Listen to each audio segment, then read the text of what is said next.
PHILINGLISH.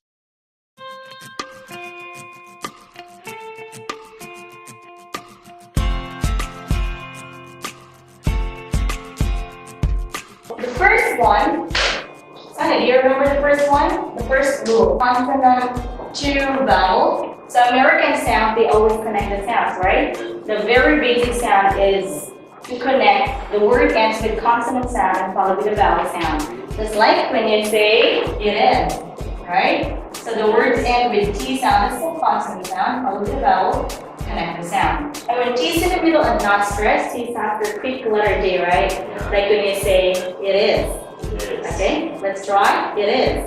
It is. It is. It is. Is it? Is it? So you connect the sound, right? But if you say it is or isn't it, does it sound good? No. So you really have to connect the sound. Even if you have the numbers, like when you say 902 50 50, let's try. 902 50 50. Honey, what is your telephone number in your country? 906 5057. 906 5057. Okay, good. 0911 155 826. Where's the stress? Okay, one more time. Can you say it again, please? 0911 155 826. 155 826.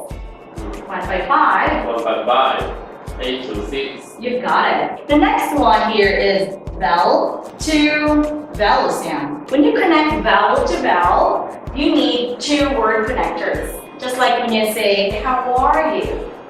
You have to remember that the last sound and the next sound is just the same. Just have to connect the sound with the W line. So you would say, how are you? How are you? Very good. But if you say, how are you? You can be understood, but it doesn't really sound good, right? So you would say, how are you? How are you? How are you? How are you? Do I? Do I? Do I? Do I? One more time. Do I? Do I? Again. Do I? I think one of the most important things that we will be trying to apply in explaining a graph would be the proper use of the verbs. This is where many students have a problem. Okay, you'll find here we are using a lot of verbs that are necessary for describing a graph. I mean, basically, the way that we can classify a verb for the graph are those verbs that describe upward movement in the graph, those that describe downward, of course, those that describe remaining more or less stable or the same, and those that describe irregularity. Okay, which one do you think are verbs which are suitable for upward movement? Raise. Raise, Double. double, grow, Grow. what else? Increase. Rise. What about those that go down? Decline. Okay. Drop. What about those that remain the same? Plunge also means going down. Okay, I'll explain to you the difference between decrease and plunge and hit a low, and then also the difference between rocket, recover. What do you think is a movement of recover? Recovery is up. Okay, but it goes up after going down first. Okay, so it's declining first, and after that it goes up, so we can use recover. Ratchet. Okay, what do you think is the meaning of that? Up, down, up, down. What do you think is the movement of rocketing? Ship rest. Like if this one here is decline, okay, and this one here is raised, and this remains stable, for example, what do you think is the angle of rocket? This? Okay, yeah, I mean this is okay, like this, or very steep. So actually there are so many verbs that you can use for describing a graph, and each of those words can represent how strong it increased and how strong it decreased. Okay, others are a little bit, just a small angle, others have a wider angle. The people look at the car of hers. How can I make a sentence? You cannot say the car's door.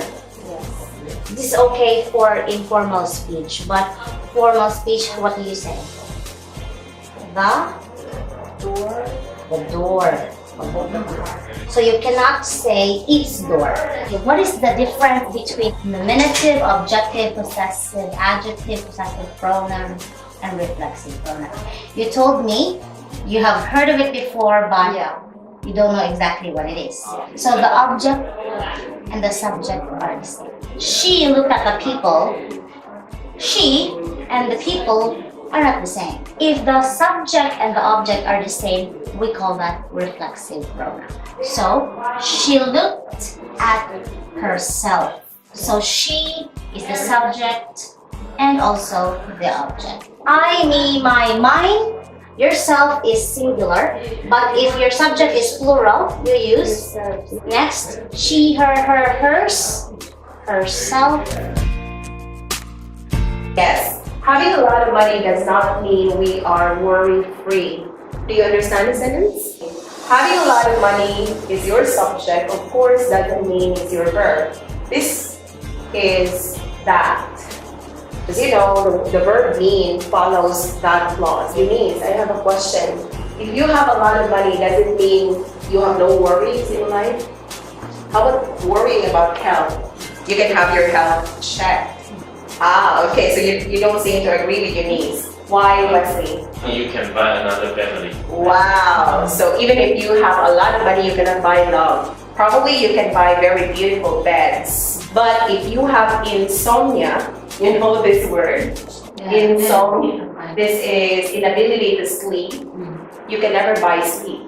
To have a lot of money doesn't mean we are worry-free. Is possible, but most speakers use ing as a subject in a sentence, and this is more common. So let's practice making sentences. What does traveling abroad need? Traveling abroad needs money and perfect. Very good sentence. Your sentence again has a subject, traveling abroad, and your verb needs money and time, your object. Do you understand the sentence? Okay.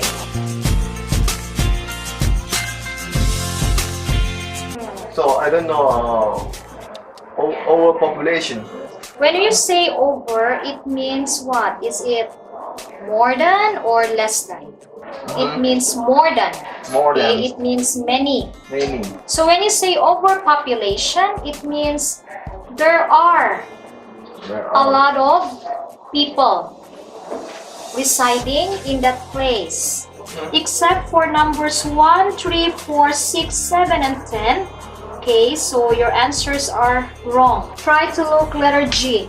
The problem that an area has when there are more people living on. So try to look for context clues. Okay, I told you earlier that the prefix over, it means more.